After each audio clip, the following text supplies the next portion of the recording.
You ever flip a light switch and just wonder, where does that power actually come from? Well, we're going to demystify the whole thing. And honestly, it might be a lot simpler than you think. Let's peel back the curtain on the massive machines that power our entire world. Okay, so let's start with a bit of a riddle. You've got a coal plant, a nuclear reactor, and a giant dam. They look completely different, right? I mean, worlds apart.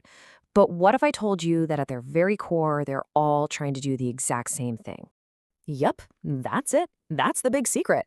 Almost all of the electricity we use on a large scale, no matter what's fueling it, boils down to one simple goal: making something spin really, really fast. And that something is called a turbine. So here's how it works. The turbine is connected to a generator. And as that turbine spins, the generator uses this amazing principle called electromagnetic induction to create an electrical current. That's the magic step. So the real question isn't about the electricity itself, it's about what's the best way to get that turbine spinning in the first place. Well, the most common method, the one we've been using for a long, long time, is all about two things: heat and steam. The whole idea is to get something super hot to create incredibly powerful high-pressure steam. Let's take a look. So in a classic thermal power plant, you start with a fuel, usually coal. You burn it. That releases the chemical energy inside as heat. That intense heat boils water, turning it into steam. But this isn't like the steam from your kettle. We're talking about steam under immense pressure. It's so powerful that it blasts against the turbine's blades and forces them to spin.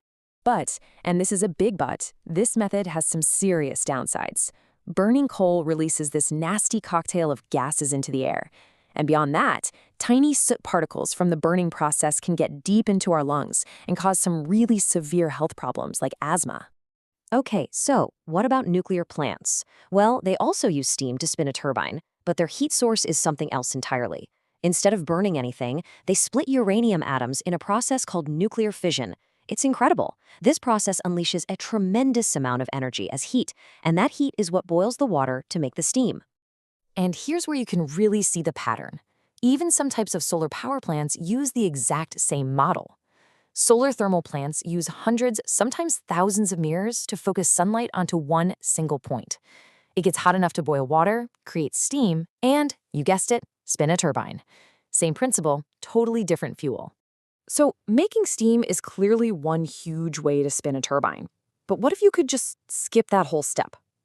It turns out some methods are way more direct. They use the raw power of nature itself. Right. These methods basically cut out the middleman. They harness energy that's already moving, whether it's flowing water or blowing wind, and they apply that force directly to the turbine's blades to get them spinning. Take a hydroelectric dam. All that water stored up high in a reservoir, that's a massive battery of potential energy. When they open the gates, that potential energy converts to kinetic energy as the water rushes down, and that powerful flow of water physically pushes the turbine, making it spin. And wind power? Well, it's about as direct as you can get. It has the fewest steps of all. The wind blows, which is just air with kinetic energy. That energy pushes the blades of the turbine spins, and the generator makes electricity. It's really that simple. Okay, so we've seen a few different ways to get a turbine spinning, from burning stuff to just letting the wind blow. But there's another really important way to classify these power sources, and it's all about whether or not they're sustainable. And that brings us to this key idea: green energy. Now, this isn't just about being clean, it's also about being sustainable.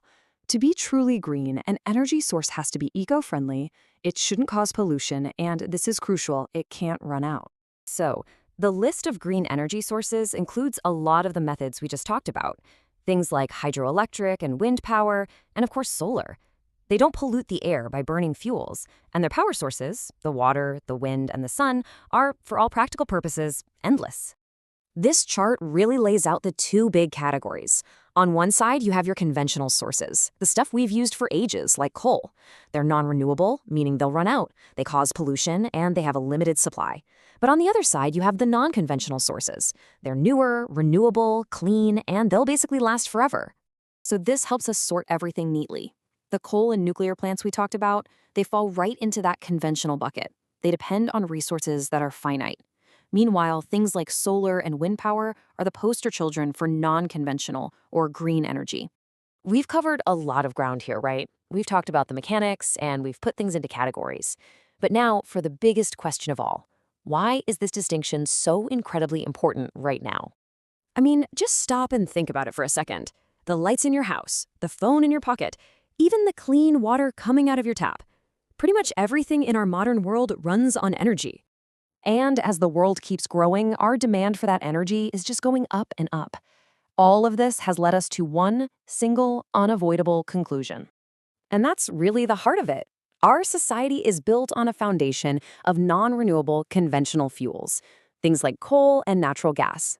The problem is, we are burning through these resources way, way faster than nature created them over millions of years. And if we keep going at this rate, the math is pretty simple. Those sources we depend on could actually run out. And if that happens, we're not just talking about losing luxuries.